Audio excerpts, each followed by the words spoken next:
In this episode of the Range Minded Podcast, we're going to be talking a little bit about Gavin Newsom, Brandon Herrera, and maybe some new firearm statistics. That and probably a little bit more on this episode of the Range Minded Podcast. All right, welcome back, friends, guests, and fellow patriots. This is Steve, and you are listening to the Range Minded Podcast. So I know I've been a little off and on when it comes to creating shows, and I apologize. Life has been crazy. Just a lot of stuff going on. I'm not going to make any more excuses. We're just going to get into the show.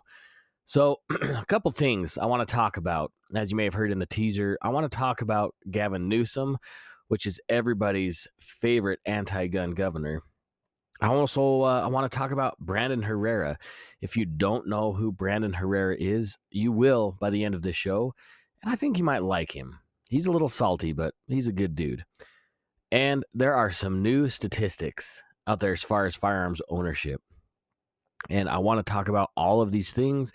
Might throw some other things in there while I was doing some show prep tonight. I learned some other things, found some other cool websites, and I'm excited to talk about them.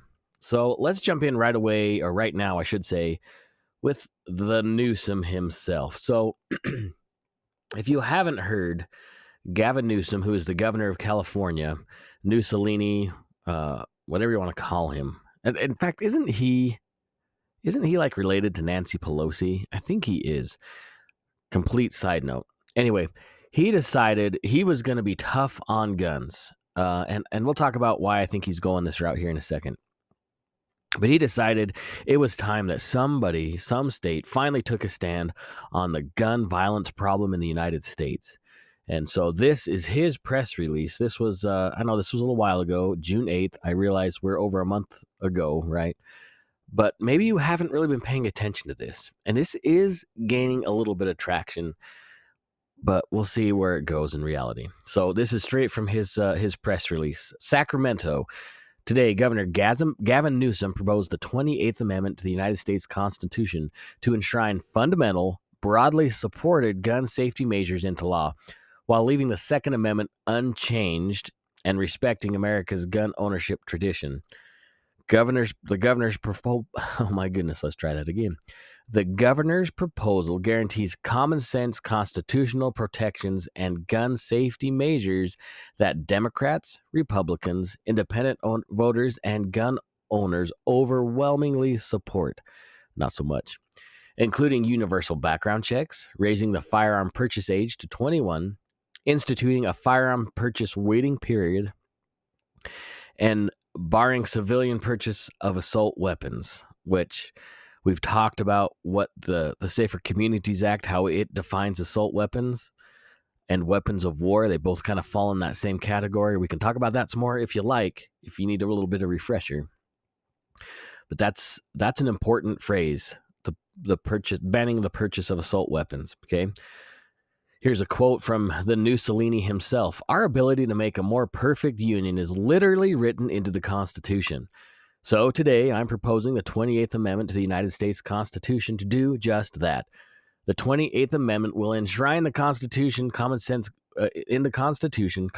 gun safety measures that Democrats, Republicans, independents, and gun owners overwhelming support, which is weird because it says that already in the above paragraph. While leaving the Second Amendment unchanged and respecting America's gun-owning tradition. No, it's dismantling America's gun-owning tradition. So here's some of the things that this 28th Amendment is supposed to do or proposed to do. So, as mentioned earlier, he wants to raise the federal minimum age to purchase a firearm from 18 to 21. Now, if you didn't know, you can purchase a rifle or a shotgun currently under federal law at the age of 18, which there's nothing wrong with that, right? If you want to purchase a handgun or a stripped lower receiver, for example, you have to be 21. That's under federal law. Those have been around for a very long time, and there's nothing wrong with this. And let me just kind of prerequisite this stuff is saying that any of the mass shootings that have happened even this year, if according to their numbers, hundreds and hundreds this year, any of these proposed measures, not one of them would have stopped any of those mass killing situations. Okay, 0. Anyway, I digress. Another bullet point here, mandating universal background checks to prevent truly dangerous people from purchasing a gun that could be used in a crime. All right. Universal background checks. We've talked about them before. I'm going to talk about them again. A universal background check means, well, let's start with this. Anytime a firearm is purchased from an FFL holder, someone who possesses a federal firearms license, which it means it's granted by the government that they can sell firearms in a purpose of making money to run a business. Anybody that goes to an FFL, which is any gun store in the United States, they have to pass a background check. There is a federal document, the 4473, which if you lie on that document, it's a felony, okay? You have to fill out that paperwork. You have to go through a background check on every firearm purchased at an FFL, bar none. And if the ATF finds out through their audits, which happen, every gun store gets audited at some point. If they're looking through their audits and they find out that these guns have been dispositioned without any kind of paperwork to prove that it was done the way that they suggest or want, you'll lose your license. Okay?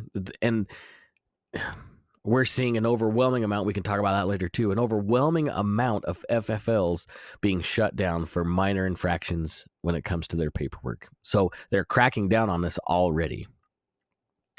But what do they mean by universal background checks? What the proposal is, say my son, who is going to be 21, and in the state of Idaho, he can technically carry that firearm, that handgun. He can carry it at the age of 18. But let's just say, for the sake of argument, he's 21. Now, under the universal background check system, if I want to give my son a gun to carry, we would have to go to an FFL holder. My son would have to go through the paperwork and the background check for me to let him use, not even to take my gun into his possession, but to use for some reason. He would have to pass that background check. Okay? And then when he comes back from his camping trip where he was worried about bears, I have to fill out the paperwork. We have to go back to the FFL holder. I have to fill out the paperwork, and then I have to pass my background check to get my own damn gun back. Now, maybe you're thinking, well, that doesn't sound like that big of a deal, which it is ridiculous. It's none of the government's gosh damn business who has what. When it comes to this kind of stuff, it's my freaking property. Okay, I get a little heated up about this. I'm really doing my best to not use colorful language. The intent with the universal background check system is to know who has what gun at any time. Why would the government need to know who is in the possession of every gun at any time? Because if they know who has what, they know what to take away. And I guarantee that's the point of this universal background check system. Guarantee it. They'll tell you that's not what it's about. But it is a pseudo gun registry. Look into history at every tyrannical regime when it came to gathering up the firearms for citizen self-protection. When it came to figuring out who had what, it all came through a universal, not the universal background check, sorry. It all came through a gun registry. Okay? All throughout history. History doesn't repeat itself, but it definitely rhymes. Okay? That's why the background check is ridiculous. By the way, all these thugs that shoot each other on the street, do you think they're going through a background check? Do you think they're going to the dealer down the street, the actual licensed gun dealer, and saying, hey, I'm getting this gun for my buddy. He probably got it from some kind of a black market deal, and I need to go through this background check for me to take this gun. Of course not. Thugs aren't going to follow the law. The black market is going to persist, and the only people with guns at that point are the people that we don't want to have them already. Okay? Anyway, next bullet point. Instituting a reasonable waiting period for all gun purchases. Now you might think, hey, a background, or excuse me, the waiting period, that might not be such a bad idea. Let me ask you something. When you get mad at somebody, there is a cool down period, right? But did you forget that instance? Well, let's change the infraction a little bit. So if it's road rage, you're probably going to forget about that by the time you get to work, or not long after. But let me ask you this. If somebody assaulted your child, would you forget about it? If somebody assaulted you and you were a victim of a criminal assault, would you forget about it? No, that stuff lasts, right? It lasts forever. It's a scar on your on you, on your soul. Now, yes, there are ways you can definitely overcome those feelings, okay? And I'm not saying that if you've been slighted by your neighbor that you need to get a gun and shoot them. That's not what I'm talking about. What I'm saying is, if you have ill intent,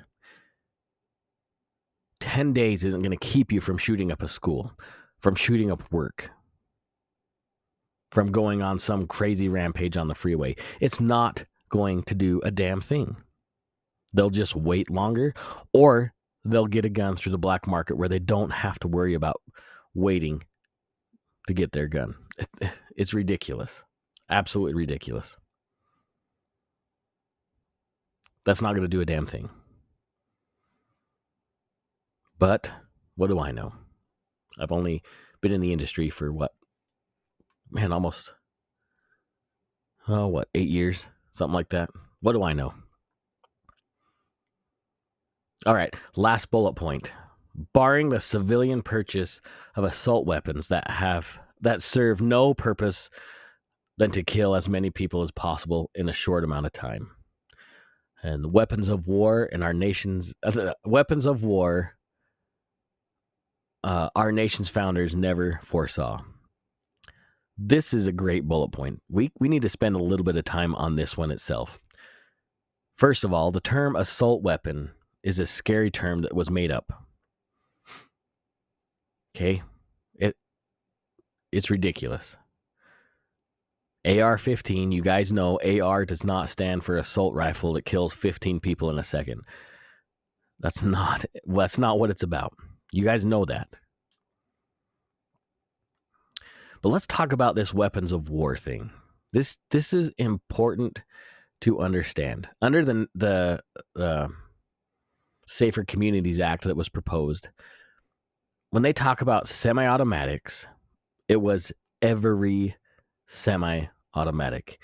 When you read the bill, when you get down to the meat and potatoes of that bill, it was anything semi-automatic that could take a magazine or that could hold more than 10 rounds.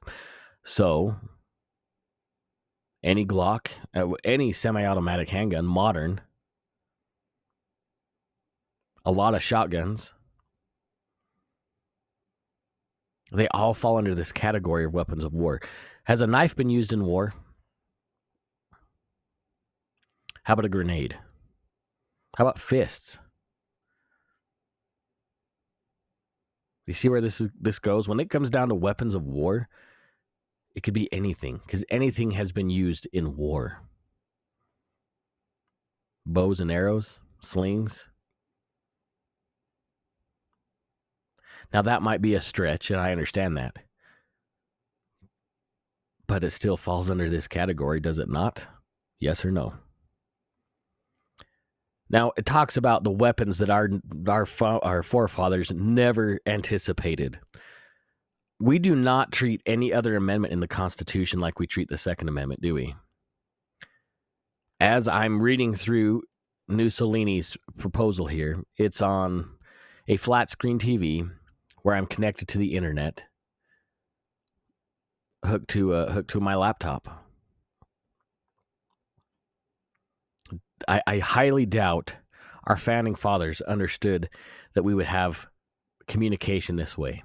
But we don't attack the First Amendment this way. Do some research on the weapons of war at the time of our founding. Look at the puckle gun. Look at the duck foot. We had privateers that had the same ships, the same style of warships with cannons that we used to fight the British. True weapons of war. The founders understood that there would be some technology changes.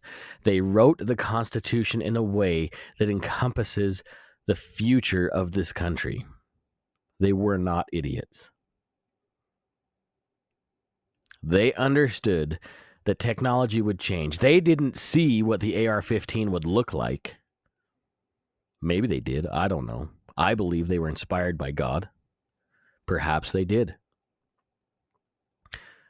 Just because they didn't write down AR-15 in the Second Amendment does not mean it does not encompass it. We've looked and talked about some of the founding documents at the time. Go back and listen to some of those other shows. They knew what they were doing.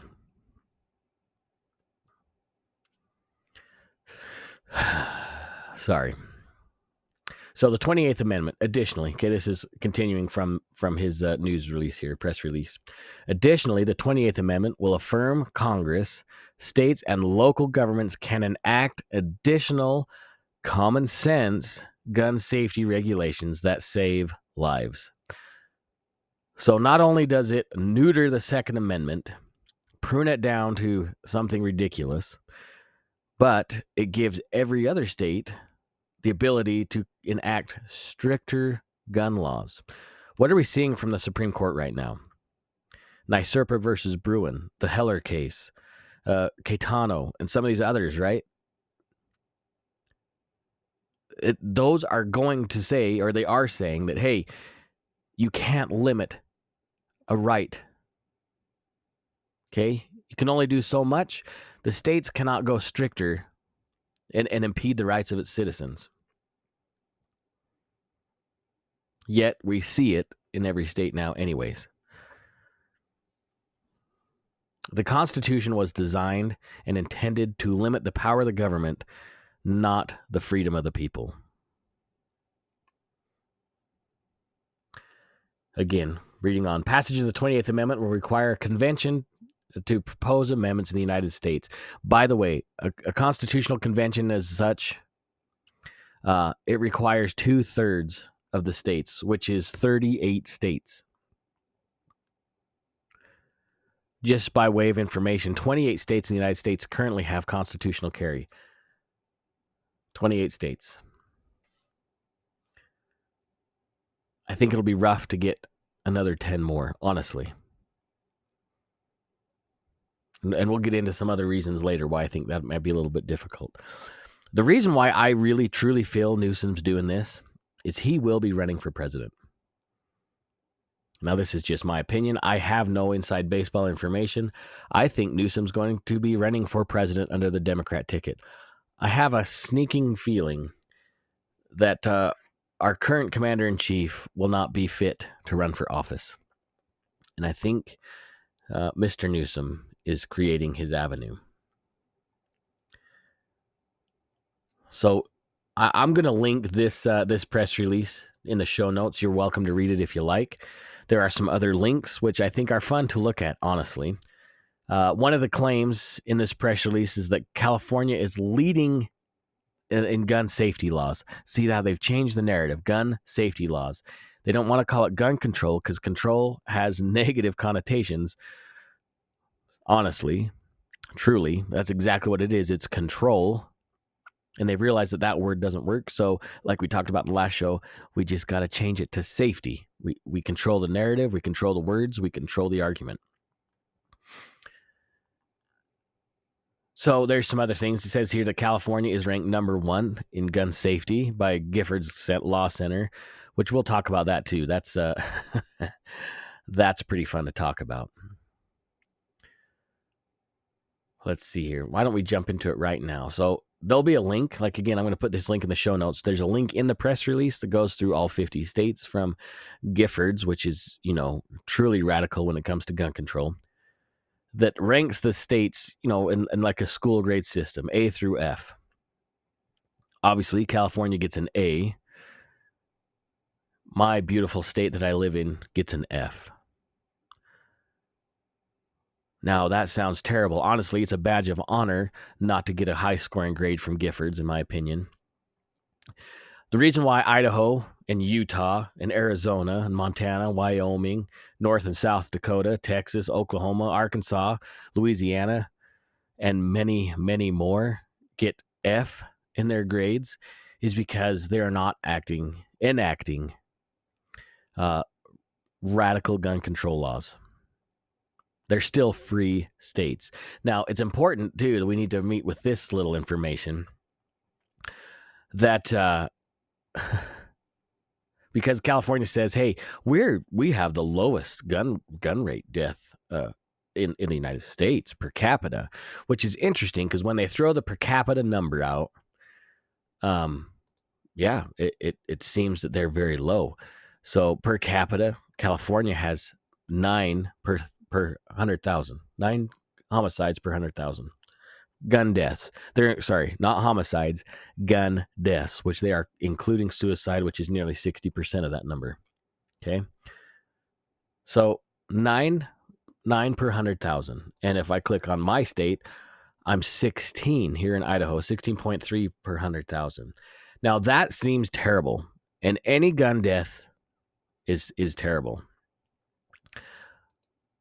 But it's important to understand, again, that they're calculating suicide in there, which is about 60% of gun deaths in the United States. But what they're not telling you is they're trying to make these gun control laws look great by doing per capita. But they have over 3,000 deaths last year, firearm deaths, 3,000. Now I got to find my state. Where was it? I have too many tabs open. According to USA Gun Facts? I should have linked to this better. We had total firearm deaths in the state of Idaho in at least 2021 was 309. Total in California was 3,500. Texas is definitely higher. I think some of that has to do with the border issue. In 2021, they had 4,600. But across the border in Arkansas, they had 600. So when you skew the numbers, when you say per capita per 100,000, it increases that rate because of population. They don't want you to know that in reality is they have a high fatality rate when it comes to firearms because they're skewing the numbers in their favor. And they do this all the time. It's nothing new. Any gun death is tragic. Don't get me wrong. But when you're dancing on the graves of people to make yourself look amazing, it turns out that you're just showing the world that you're a giant turd. All right. Anyway, enough with that fun stuff. Now, as I mentioned in the beginning of the show, we talked about Brandon Herrera. So if you do not know who Brandon Herrera is, man, excuse me. He goes by was it AK guy on the internet, on YouTube, sorry. Maybe it's just Brandon Herrera now. Anyway, it's on his social media is the AK guy, but it's Brandon Herrera on YouTube. He is a massive YouTuber. Okay, he's got almost 3 million subscribers. Who knows how many hundreds of millions of views. He's a successful YouTuber. Okay, he's a little brash when it comes to some of his language. I find his videos very entertaining. Some of them are honestly pretty informative. He maybe maybe, oh my gosh, maybe I can't even talk. You may or may not know that he is currently manufacturing an AK in 50 BMG, which is, I think, pretty awesome. He's an FFL holder. Again, he's a massive YouTuber, pretty influential guy in the gun community. He's an independent, which there's obviously nothing wrong with that. But he decided he was going to run for Congress. Now, there was something I wanted to share. Maybe I didn't. Let me pull up. I thought I had his video saved here. Lucky me. Oh, I just clicked the wrong link. Again, all this stuff is going to be linked in the show notes. So let me just bump this in here. That's why I'm running for Congress. So it's hard to hear. He's at a Young Americans for Freedom, I think, YAF conference. That's when he announced he was going to be running for Congress. With thunderous applause, and you can hear.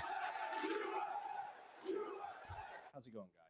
They were all extremely excited. And then it bumps in. I'll link this video in the show notes. It talks about his reasons for running. I'm also going to link his website. Why is this even a story? Maybe you're wondering. So you probably know who David Hogg is. He was a survivor of the Parkland shooting in 2018. Very vocal when it comes to anti-gun propaganda. He is very much a propagandist, in my opinion. I struggle with him. You may or may not be able to tell by the sound of my voice. Well, he recently started an initiative, or whatever you want to call it, to encourage Generation Z voters to vote and to run for office, which is great. I think we need young blood in office. And one thing I really enjoy is Brandon here, which is about the same age, took that to heart, and he is running for Congress. He is very pro-gun. He is very pro-immigration the right way. He's got a good head on his shoulders. Again, I'm sure I don't agree 100% with his views, and I'm okay with that. And if I lived in Texas, that man would absolutely have my vote. Honestly, it makes me feel like maybe I should be running. Maybe I should put my hat in the race and put my money where my mouth is. Brandon here is risking his livelihood by doing this. And he states, and I think it might even be in this video which I linked, he says he doesn't want to do this for a career. He just wants to serve the country, which is fantastic. Unlike David Hogg, I read he had some of his tweets. I'm not going to link any of his tweets. If you want to go look through his Twitter account, you're more than welcome. He mentioned that it wasn't fair that Congress's paychecks were so small. And because I replied to his tweet, that's because it's not meant for career politicians. It is a service. Our young people do not understand how the system works. They're being taught by radicals that are deforming the United States. Super frustrating. Anyway, Brandon, I know you probably won't be listening to this, but Range Minded Podcast 100% supports you in your endeavor. And if there is anything you need, Brandon, I'm absolutely here for you. Anyway, let's move on. This is another thing I was talking about that I think is quite interesting. Let me pull up my show notes again here. So, gun ownership in the United States. So recently, let's see. Now I gotta find my.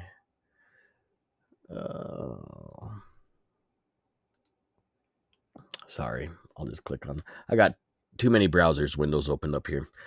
So this is from American Gun Facts. I recently found this website, and so far so good. I do believe I like the information that's being shared from this.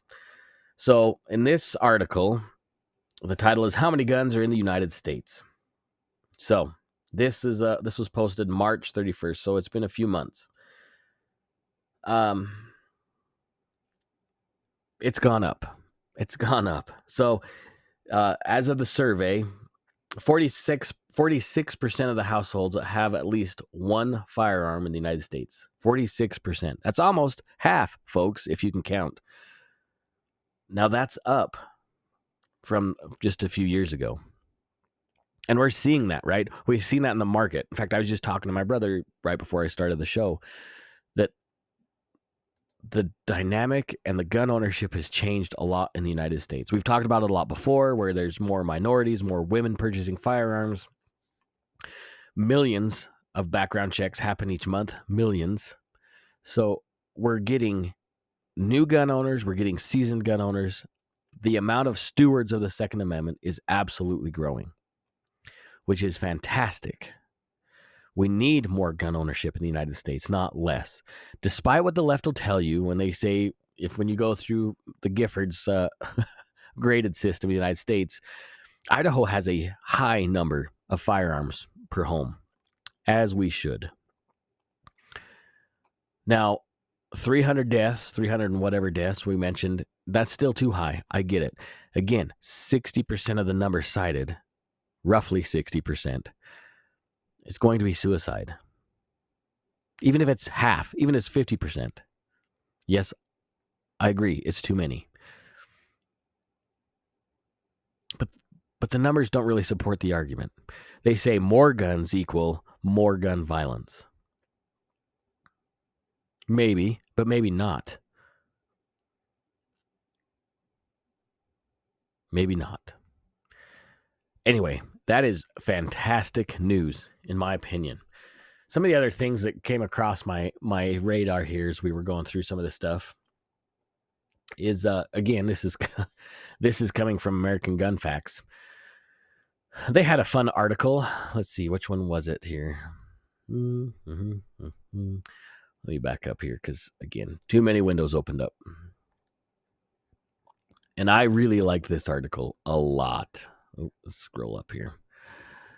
This makes for great radio, right, folks? How many AR-15s are in America? And in brackets in 2023. Again, this came from March 31st, so a little while ago. Let's click on this article. I find this fun to read. In fact, we're going to talk about this a little bit too. Break this down just a hair, not too deep. I don't want to get too geeky and boring with you guys. The AR-15, this is from the article. The AR-15 is among the most popular designs for long guns, along with the Russian-designed AK-47. While you can buy several variations of the AK-47 in the United States, the US-made AR-15 is far more common. Absolutely. The AR-15 and assault rifles, in air quotes, get an inordinate amount of press in the media and are hotly debated in Congress on a regular basis, despite being far less common than handguns. AR-15s also account for far less murders than handguns in the homicides. In fact, another article we could cite here in a minute, hammers, fists, and other objects kill far more people than the AR-15. Again, it's not even the gun that does it. It's the person behind it.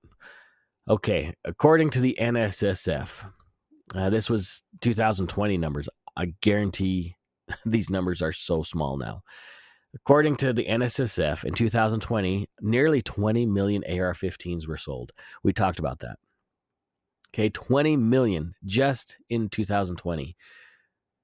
So now they're talking about how, between the pandemic and everything else, the number is probably closer to 23 million is what they're saying in this article. I think you could probably double that number in reality. By the time you count lower receivers, 80%ers, that kind of stuff, I think that 23 million is far, far too low. The United States, there's over 434 million privately owned firearms, which is fantastic. So that means that the AR-15 is about 5% of all firearms owned are AR-15s. We need to bump up them numbers, folks. That is amazing. Absolutely amazing. Now, the AR-15, as you may or may not know, maybe you haven't, maybe you're new to the show, maybe you have never shot an AR. The ease of use, I talk about this in my classes when I teach my firearms classes. The ease of use, the modulability, is that a word? The accoutrements you can add to it, personalizing the gun in so many ways, makes that platform fantastic, in my opinion, fantastic for home defense because it is so versatile. Sorry. Anyway, I thought that was a fun article to read. We need to bump up those numbers. Okay, by far. You can just never have too many ARs. There's no such thing. Same. Sorry, I clicked out. I wanted to talk about that hammers and knives thing. We've talked about this, I think, before, but let's see here. Where did I look at this? I thought it was in that article. I looked at a lot of articles tonight. All right. So this is according to, I'm pretty sure they got this information from the FBI because I've looked at these stats before. All rifles, not AR-15s, but all rifles combined. And when was this? Looks like 2019 was when this statistic was generated. All rifles combined accounted for 364 homicides in the United States. All rifles combined. Okay. Now, what about other modes of death? So, hammers and bats, blunt instruments, 397. Is that higher or lower than the rifle number of 364? I believe that's higher. What about hands and feet, fists, getting beat and kicked? Well, that accounted for 600 homicides. Is that higher than 364? It is. Here's one. Maybe you never thought about this. We've all done this, and it's amazing how many people die from this. Falling out of bed has killed 650 people in 2019. I think that's higher than 364 as well. What about falling down the stairs? 1,307 deaths in 2019. That's a lot. That's a lot more than 364. Was that 3 times more? Knives, 1,476. Yet the AR-15 is the bad guy. Interesting. Maybe I'll link this article in the show notes as well. I find this website actually quite fun. And again, knowledge is power. When we learn to understand how to extrapolate the data, how to debunk the lies that they're shared,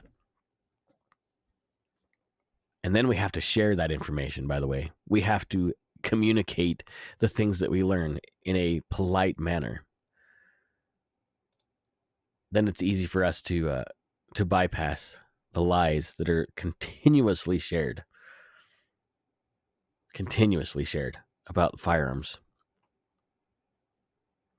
There's a lot of data out there. There's a lot of data that has been scrubbed. My brother, again, I mentioned that I talked to him on the phone.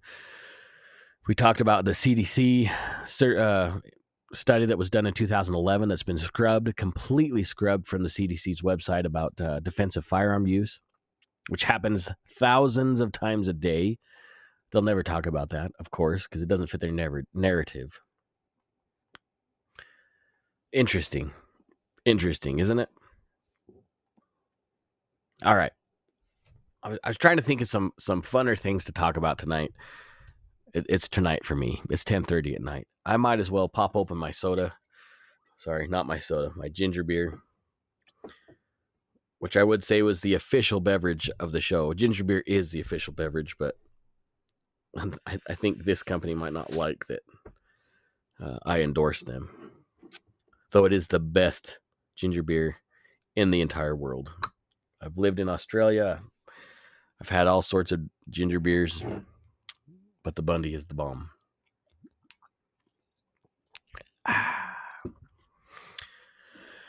All right. So this is kind of a side note thing. I was thinking about this the other day. Let me make sure I got through all my show notes before I jump to this last thing. And then I'll let you guys go. Yep, I got to everything. So I'm not going to tell you how I came up with this or what was on my mind. That's more personal than what I want to share. But it comes down to exactness. So again, this may not be related to the firearms industry, but more on a personal note for you guys listening. Exactness. What do I mean by exactness? Well, exactly what the word means. To be true, to be faithful, I guess. Not so much religiously faithful. Actually, let's pull up. Let's see. I've got to type with one hand here. It's kind of a pain in the butt.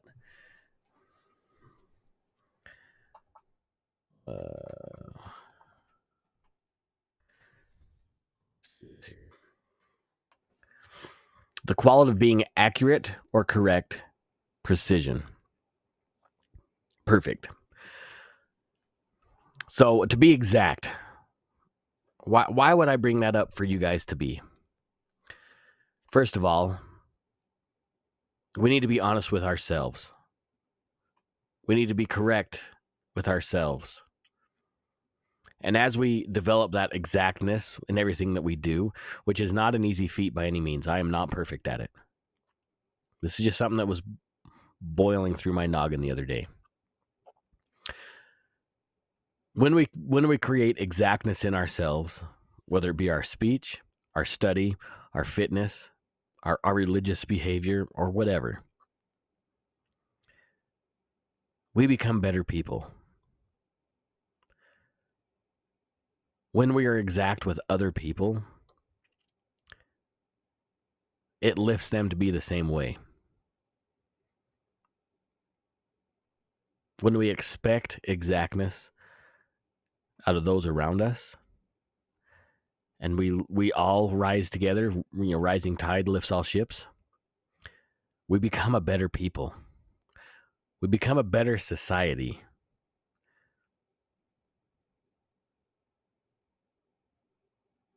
Again, I'm not going to tell you where I was when this far too personal. I don't want to get into why I was thinking this. But when we give and receive exactness,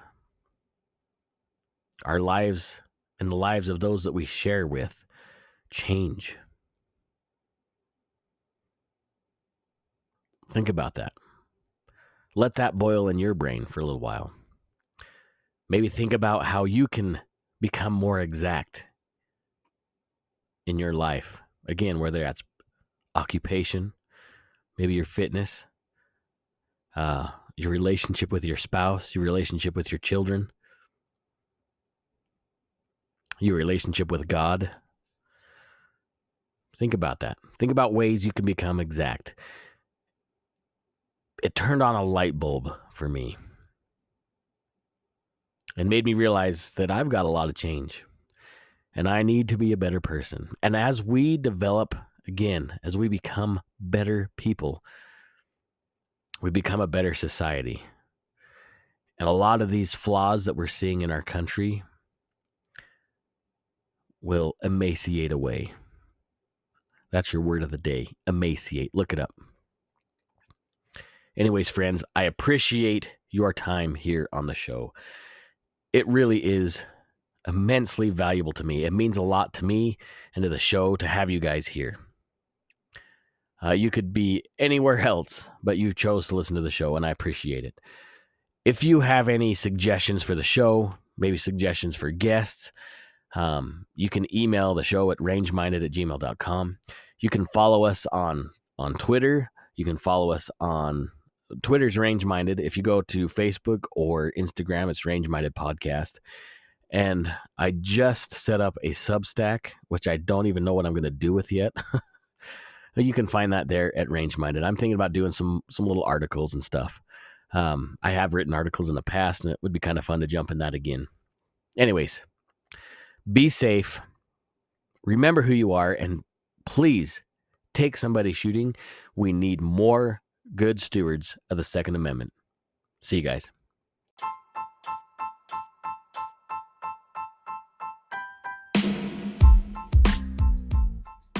Thanks for spending your time tonight listening to the Range Minded Podcast. Your input is valuable to us. If you liked what you heard in tonight's show, go ahead and like, share, and review on whatever platform you're listening to. If you want to get hold of us, you can email me at rangeminded@gmail.com, or you can find us on our social medias. We're on Twitter, Instagram, and Facebook, all under the Range Minded Podcast. I appreciate your feedback. We love you guys. And remember to take somebody shooting.